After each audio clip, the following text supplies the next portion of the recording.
The story opens in a narrow cemetery, where a grieving father named Jose Angelo lowers the coffin of his daughter, Pia, into the ground. Back home, Jose tucks a photograph, some keys, and a few personal items into a red wallet. But his quiet moment ends when the police storm his house for a raid. He bolts, trying to flee the officers, yet they shoot him in the leg and trap him, forcing Jose to hurl the cherished red wallet into a passing garbage truck before they catch him. That truck eventually dumps its load at a massive landfill, where a young scavenger named Rafael spots and retrieves Jose's discarded wallet. Taking a break, Rafael shares part of the cash with his friend Gardo, then digs further into the wallet and discovers an ID card, a lottery ticket, a key, and several other objects. Meanwhile, in another location, the police grill Jose about what he hid inside the wallet he threw away. Jose refuses to cooperate, so the officers execute him. While back at the dump, Rafael decides to stop by the church for a short visit.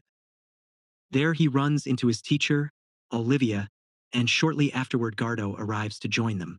Rafael hands over the money he made scavenging so they can buy chicken and enjoy a proper dinner that night.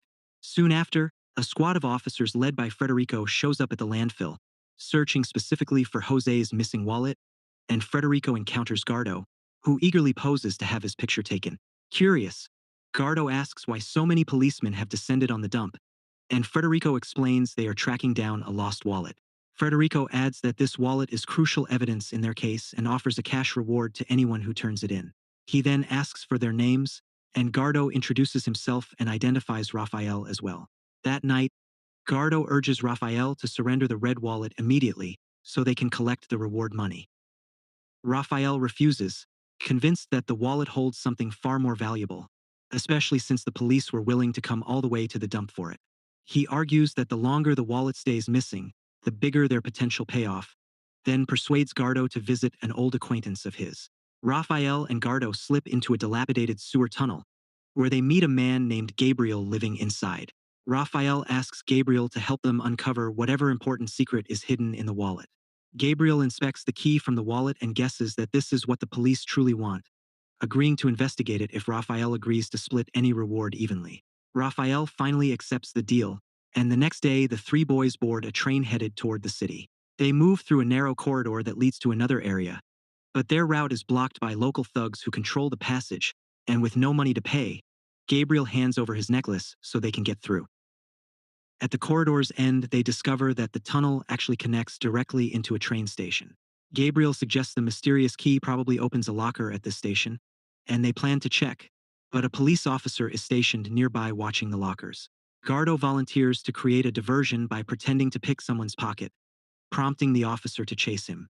While the officer is distracted, Gabriel and Rafael unlock the locker using the key and find a white envelope inside. They grab the envelope and sprint away, trailed briefly by some idle onlookers, but manage to escape and regroup on the train. On the train, Gardo examines the envelope and sees it is addressed to a prisoner named Joao Clemente. Inside, they find letters and photos featuring Jose Angelo and his daughter Pia, and on the back of one photo, they notice a series of hidden numbers. Before long, the boys arrive at the home of a priest named Juilliard, where they secretly use his computer to search for information about Joao Clemente. While they work in the living room, Gabriel distracts both Juilliard and Olivia to keep them from noticing. Their online search reveals that Joao Clemente is a former lawyer who ended up in prison under unclear circumstances. So Rafael prints out the details and the boys slip away. Back at the dump, Federico intensifies his hunt, ordering the scavengers to keep searching for the missing wallet, but no one turns it up. He questions another boy about Rafael and Gardo, only to learn the two did not show up to work that day. That night, Rafael decides they must meet Joao Clemente the following day. However, the police unexpectedly abduct Rafael and drag him away, and when Gardo and Gabriel find out, they rush to inform priest Juilliard. On a deserted street, officers haul Rafael out of the car, slam his head against the vehicle, and demand he reveal the wallet's location. Rafael stays silent, so Federico orders his men to hood him and shove him back into the car. They bind his hands and feet, then speed off recklessly, tossing Rafael around inside the vehicle. Elsewhere, Juilliard and Gardo arrive at the police station searching for Rafael, but the duty officer insists no children are being held there. Back in Federico's car, Rafael finally admits he found the wallet, prompting Federico to press him about its contents. Rafael still refuses to talk, saying nothing about what was inside. The officers respond by locking him in the trunk and driving even more violently, leaving Rafael battered and in agony.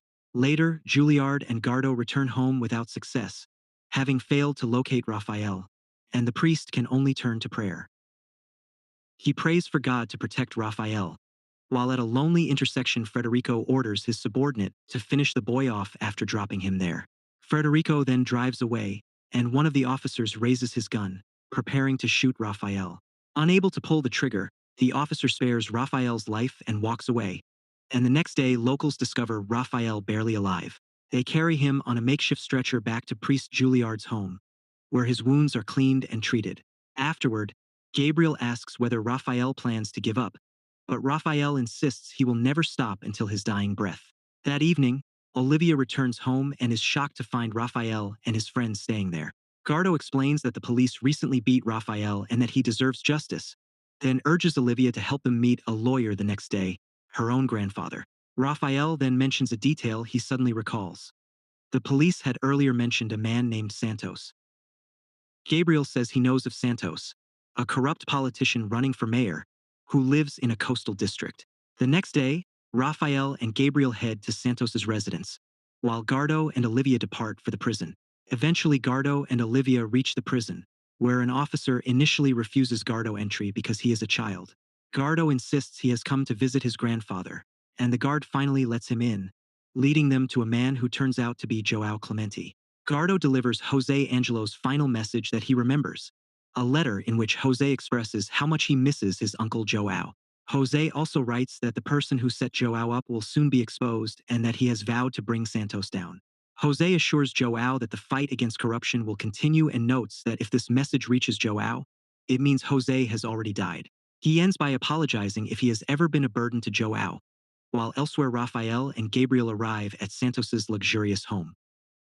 They first encounter a gardener and notice numerous guards patrolling the property, prompting Gabriel to ask why the place is so heavily secured. The gardener explains that Santos recently lost something extremely valuable because Jose Angelo stole 10 million reals along with other important documents. He recounts what happened. During a meeting at Santos's house about his mayoral campaign, Santos bribed officials to ensure his election. Santos then entrusted Jose with safeguarding the money and critical ledgers in a secret room. Later that evening, Jose accidentally breaks Santos's refrigerator, rendering it useless, and suggests replacing it with a new unit. Jose uses this opportunity to steal the cash and the ledger listing all the people Santos has bribed. He stuffs the money into the fridge, then pays a courier to deliver the broken refrigerator to his own home, which is why the police are so desperate to capture him. Back in the present, Gardo tells João about the numbers scribbled on the back of Jose's photo, and João recognizes them as a coded message from Jose. To decode it, João says he needs a Bible, but the guard refuses because visiting hours are over, promising instead to hand Gardo a Bible if he returns the next day. João's parting advice to Gardo is that he is confident Jose's code can be cracked.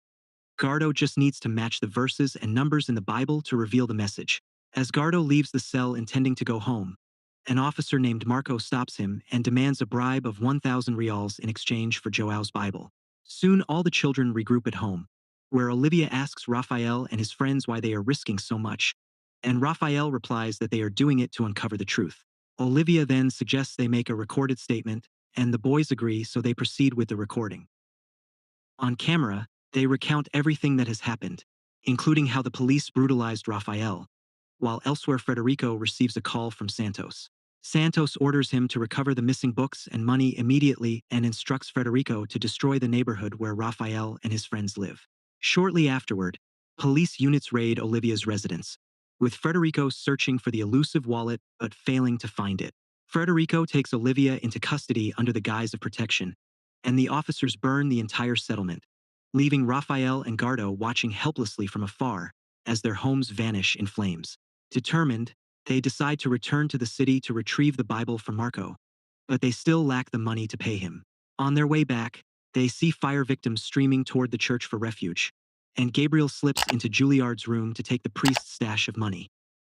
When Juilliard comes back, he notices his money is gone and finds a note from Gabriel with his name and a sad face drawn on it. Gabriel returns and hands the stolen cash to Rafael, and they use it to buy the Bible from Marco. The following day, Rafael crafts a careful plan for Gardo. Once the plan is set, they head out again. Gardo meets Marco at a restaurant to retrieve the Bible, but Marco has anticipated their scheme and detains Gardo, hiding him away somewhere. Hungry, Gardo sneaks out briefly to scrounge for food, while that night Rafael and Gabriel work together to decipher Jose's coded numbers. The numbers correspond to a Bible verse that then points them to several animal names, and by matching those with animal posters they manage to extract a phone number. At a party, Gardo digs through trash for food until a woman approaches him, and soon after, police arrive on patrol. Gardo slips away and quickly gathers his friends so they can all flee, disappearing before the authorities can catch them. The woman Gardo met leads them to a motorcycle taxi stand, and they hop on bikes to escape the area. Back at Raphael's previous hideout, Federico arrives and discovers the list of numbers Raphael wrote down. He dials the number himself. Elsewhere, Raphael pauses by the roadside to call the same number. They learn the number corresponds to a cemetery called St. Francis, so Raphael and his friends race there. Once at the cemetery, Raphael discovers Jose's final clue in a calendar marked at the 6th month on the 17th day. He begins searching for a grave tied to that date, while outside the fence Federico also arrives at the cemetery. Inside, Raphael locates a grave matching the calendar hint, plot number 17 in block 6. The headstone bears the name Pia Angelo, identified as Jose Angelo's daughter, when suddenly a girl appears behind him.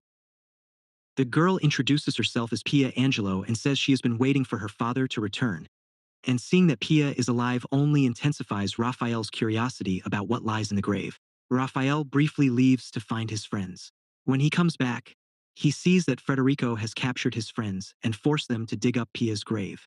They haul the coffin out of the ground and open it, revealing stacks of cash Jose had hidden inside.